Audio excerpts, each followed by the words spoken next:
Well, I'm going to steal a line from Jeff right off of the top. Welcome to our penultimate Saturday program of racing here at Woodbine. I'm Elisa, this is Jeff, and today we have 11 races in store for you, including the feature race, which is the Valedictory. Traditionally, we used to run the Valedictory on closing day, but you know, closing day was a little touch and go for a while, so they've moved it up now 1 week. But we get a little bit of everything in today's 10th race. That's how we're going to kick off the late double.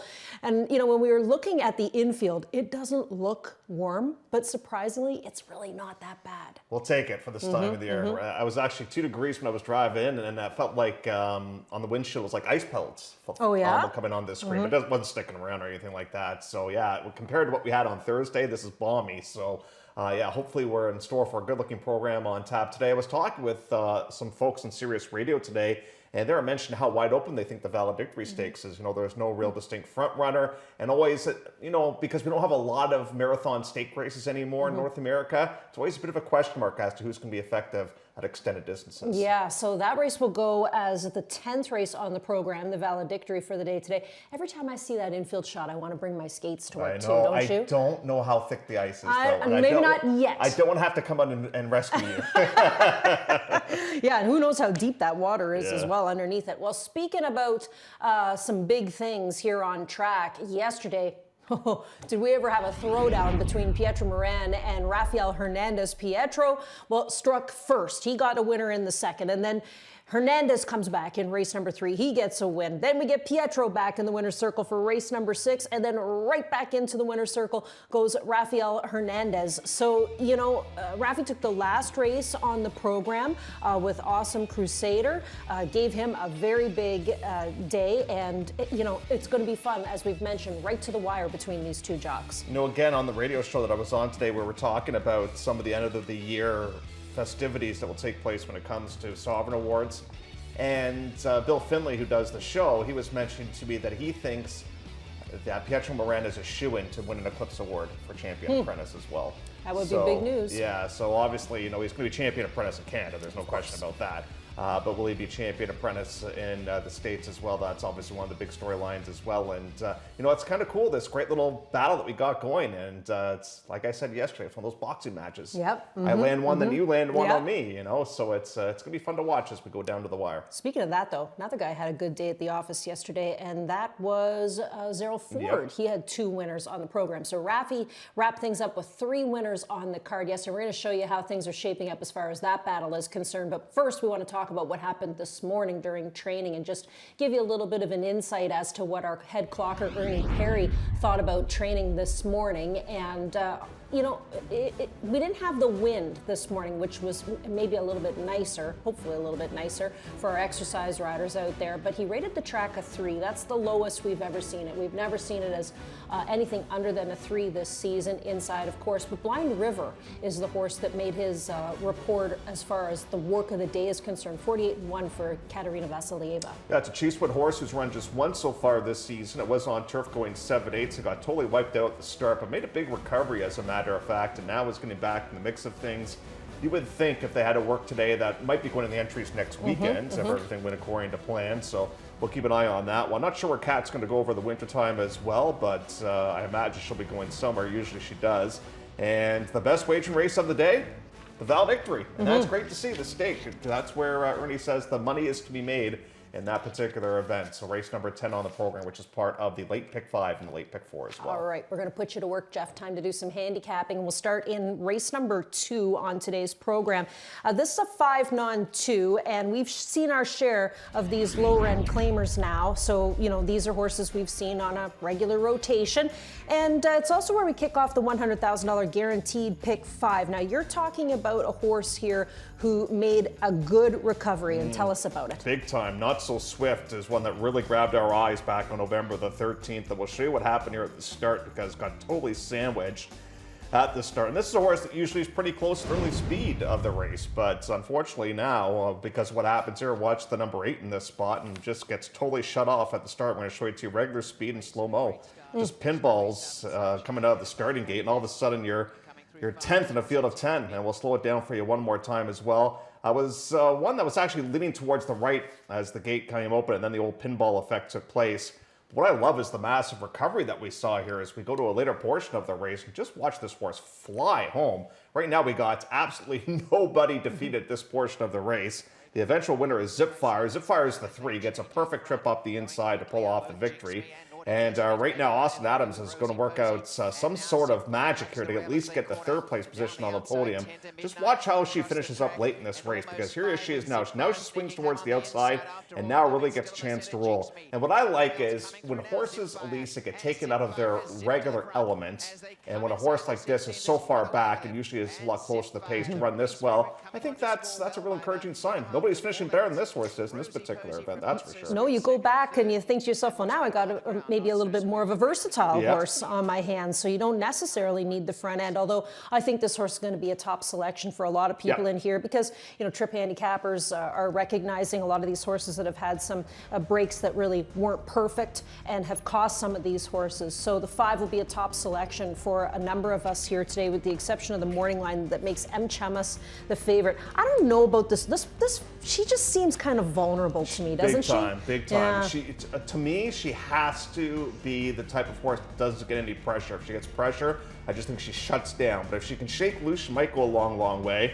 And I guess Husbands is done for the year. Well, I saw his suitcases with him last week, so I got to figure he packed up his stuff and maybe he's headed for a warmer climate. Yeah, I don't blame him. I don't blame him as well. So there should be a real pace factor, you would think, coming up in that spot. Looks like Naughty Destiny's been a private purchase since that most recent race, and certainly that Churcott barn's got a ton of momentum going right now at this point as well. And so does Raffy, and he's going to be the one riding that one here this afternoon. So that is race number 2. Our next topic comes up in race number 4, where we kick off the pick 4.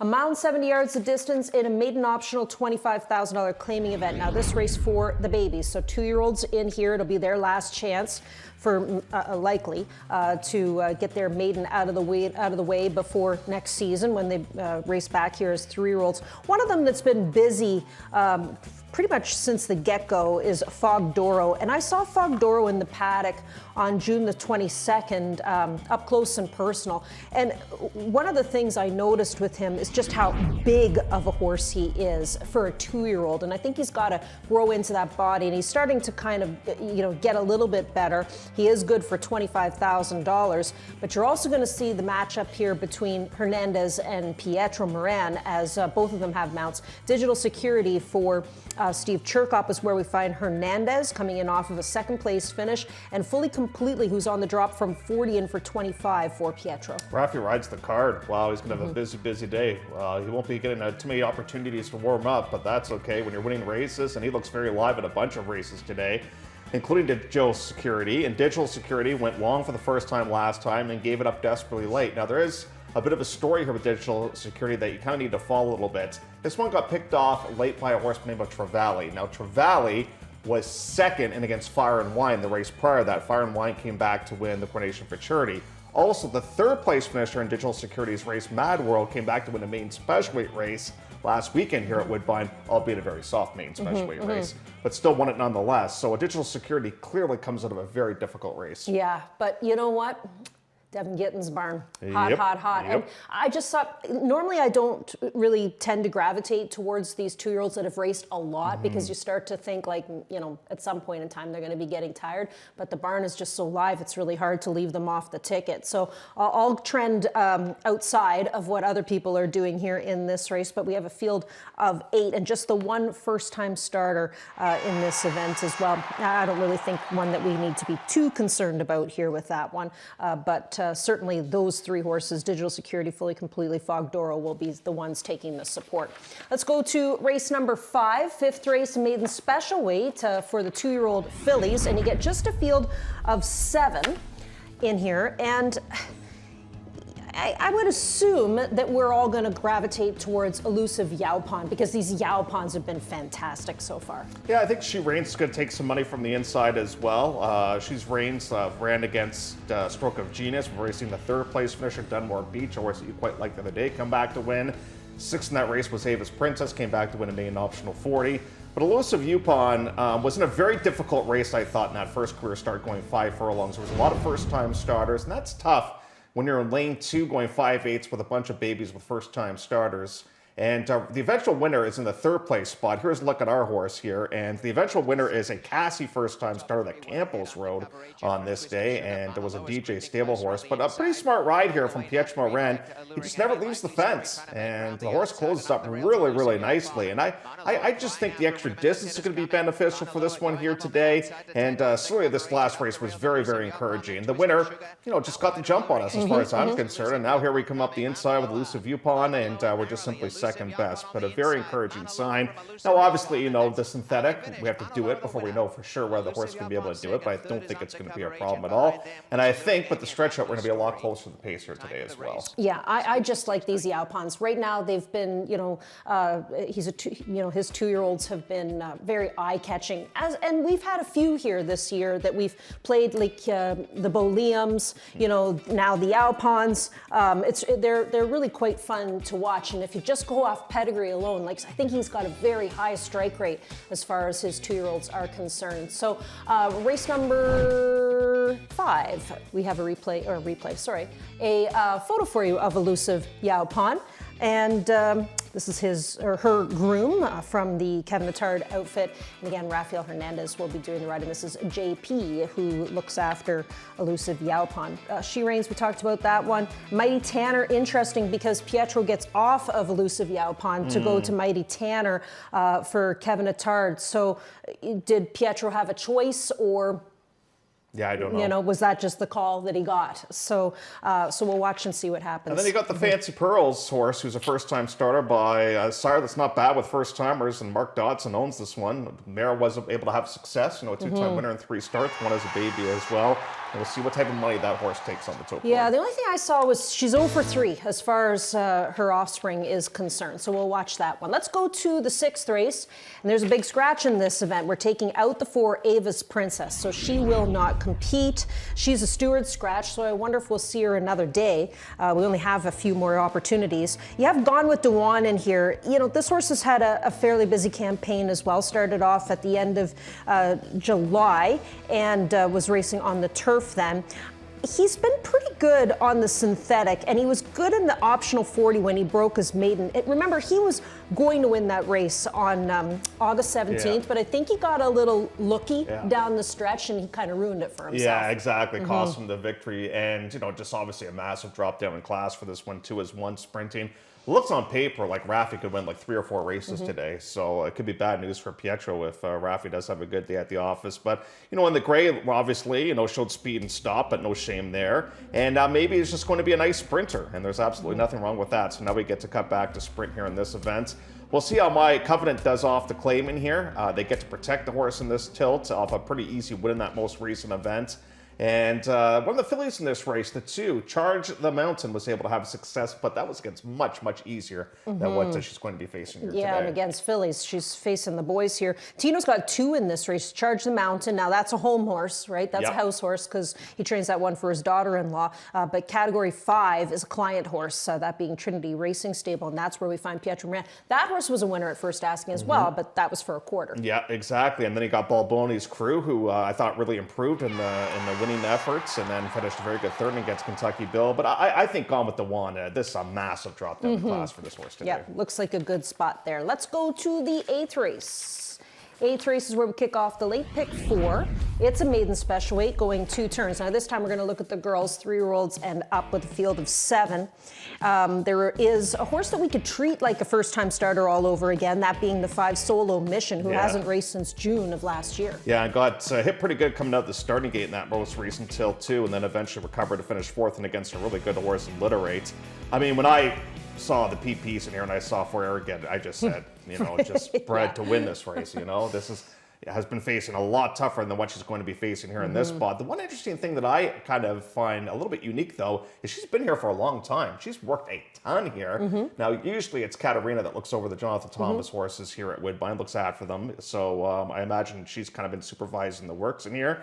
But no real speed. That's her detriment. But with the blinkers going back on here today and getting onto a surface in which you might be able to close a little bit more effectively, might help with that one's chances, albeit at a low number. She's been very well traveled too Yeah. for a young horse. I mean, she's been all over the map, and now she's calling Woodbine home, at least for the time being. As you mentioned, she has been working here since back on October the 26th, so she's had a time to really acclimate to the Woodbine surface. 1-6 for me. What about this Juliet on approach for Beg? Has run very, very well. I mean, second against Tequila Supernova, then run second against Hint. Hint came back to run second against stakes competition. You know, now you just keep tossing this horse more difficult assignments. And so far at this point, she's passing the test with flying colors. I don't think this race is super tough. And so I'm not too worried about the move up in class. I think she could hit the exacta. All right, let's go to the 10th. And the 10th race is, of course, our feature race for the day, the valedictory.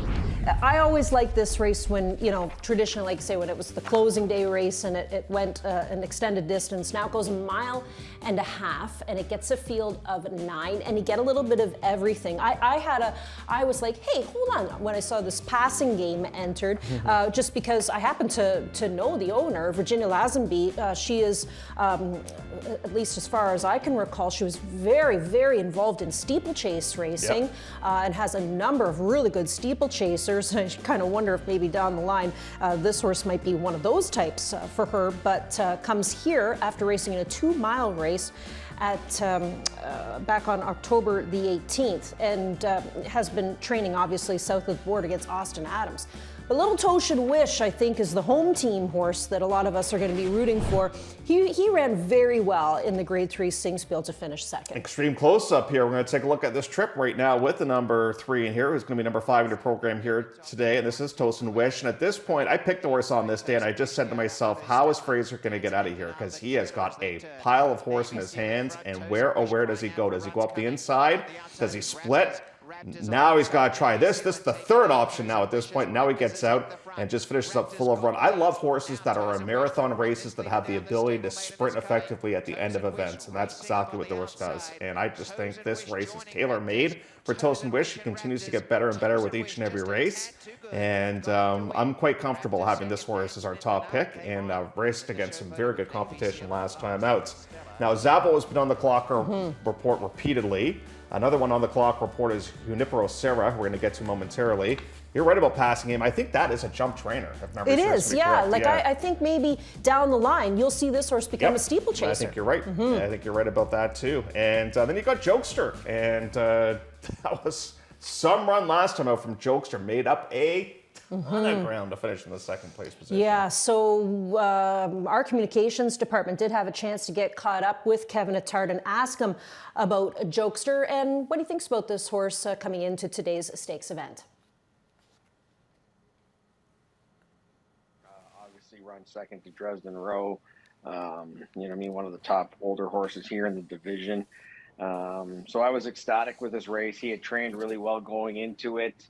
Obviously, you know, his dirt form had kind of turned around so well that you weren't sure if it was the dirt that just turned him around or maturity, and it was just glad to see a good performance on the synthetic surface. He's always been a laid-back horse and kind of always seemed, you know, I mean, mentally mature in a sense. But he's a big horse, and I think now he just had a chance to kind of catch up from the physical aspect of it and just put everything all together. We've had 2 good preps into him since the autumn.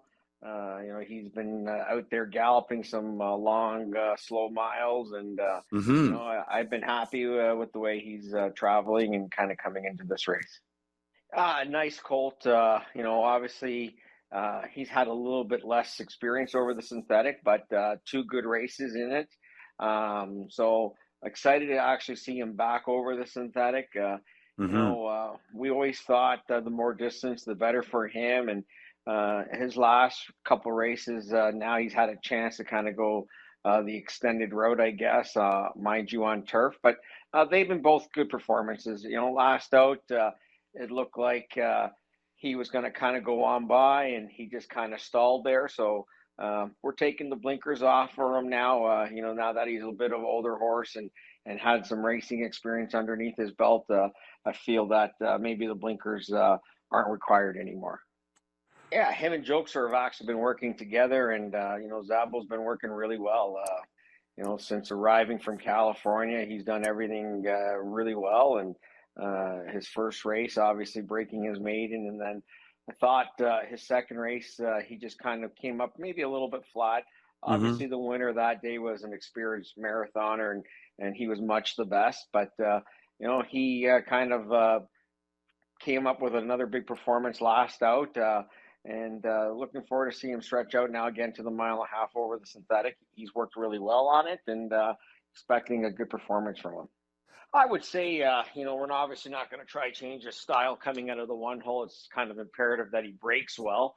But if he does, and he's out there dictating things, I think he's got the right pilot in Ryan Munger to kind of take control of the situation and work out a trip from there. Well, tons and tons and tons of information from Kevin Attard as he sends out Zabo, Hammerhead, and of course Jokester in this year's edition of the Valedictory. Anybody else you want to touch on there just quickly before we turn the page, Jeff? You know why?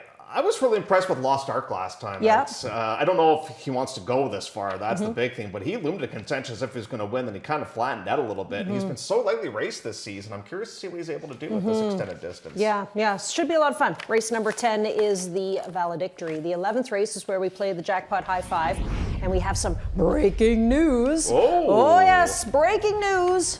If it does not go today or tomorrow, then the Jackpot High Five will be frozen, and it will be obviously mandatory payout on closing day here. So it is certainly growing. $235,150 and change is in that pool as we look at $25,000 claimers, a wide open quarter. They're generally my faves. Wide open quarter, a mile and a 16th, and a nice big group. You got 9 going in here.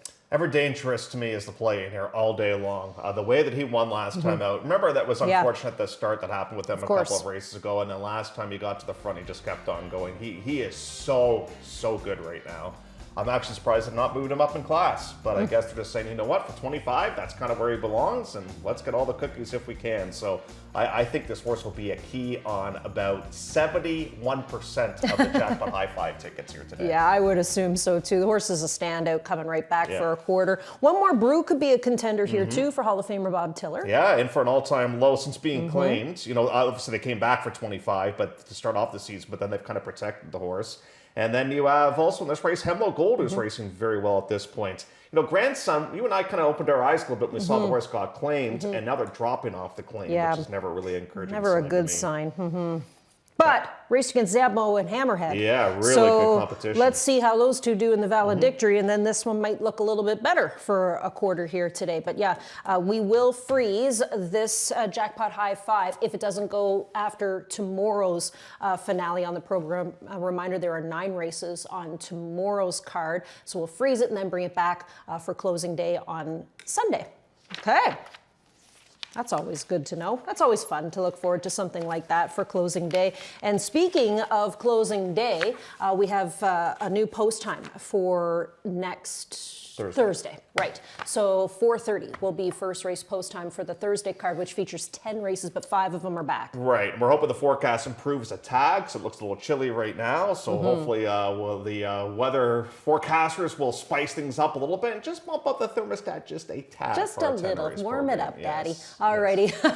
We'll take a quick commercial break. When we come back, we'll look at the plays of the day. We'll talk about our clocker horses, and we'll remind you about Fan Appreciation Day as well.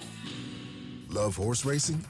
HPIBet.com is Canada's leader in online horse betting. Access thousands of live races from hundreds of tracks worldwide instantly. Enjoy the most advanced betting tools like AI Smart Picks and exclusive cashback rewards you won't get anywhere else. Join today and get up to $100 in free bets. Get the ultimate horse betting experience with HPIBet.com.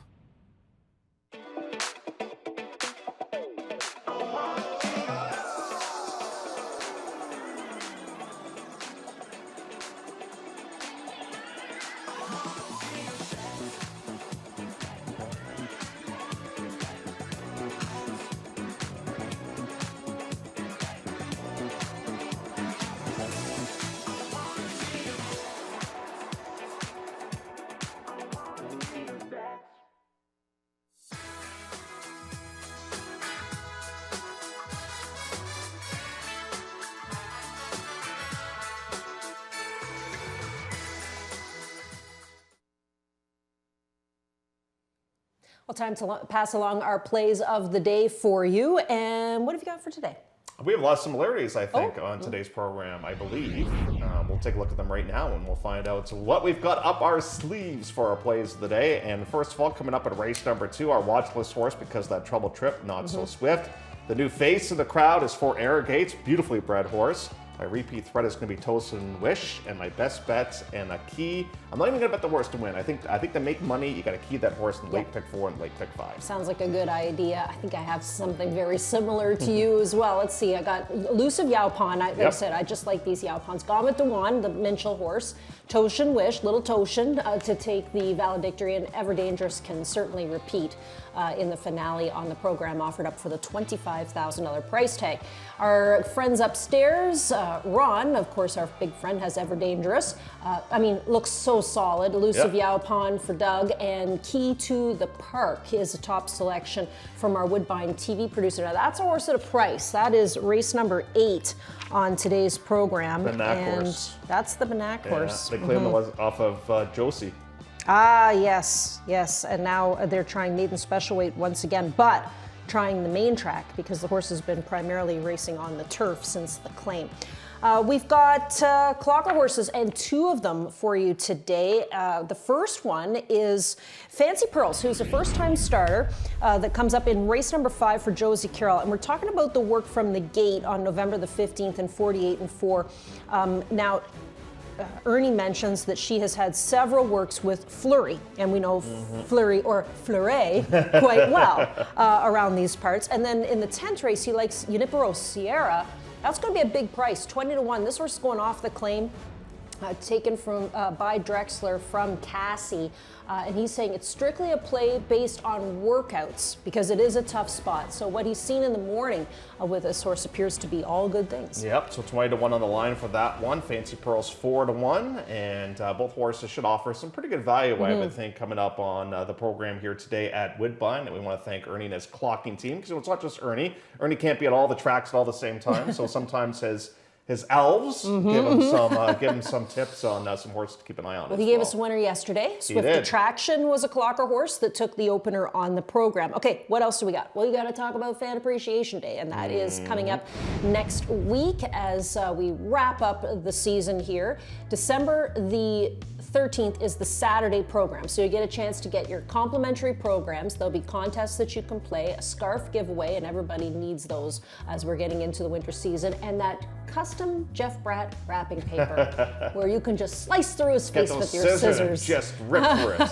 Yeah. Here's a look at the scarf. It's actually quite nice, and makes a lovely gift. But don't give it to your wife, because it's not a gift for your wife or your girlfriend. Not a nice stocking stuffer? Just a lovely gift for another fan of horse racing. Post time changes for you, and that is for the Thursday program. That's the last Thursday card. We will start at 4:30 with the first race. We'll have a 10-race card, which is great. I'm glad we backed it up, Jeff, because had we not backed it up, the last race would go around 10 o'clock. Now, I know you're saying that's late right now, 10 o'clock, oh my God. You know what? You better get used to it, because you're going to be doing 11 races in Mohawk. Yeah, no, I know. I feel tough for it. The track opens so early now with the construction. That's tough. Exactly. And, it is a long, long day for everybody. So they're going to back it up to 4:30, and we'll do our pregame show around 3:35. Okay. I think that gets us through everything we need to discuss for you on this afternoon's program. We've got 23 minutes to go, but for the opener, 11 races in store for you this afternoon, including the valedictory, which will kick off the late double. Good luck.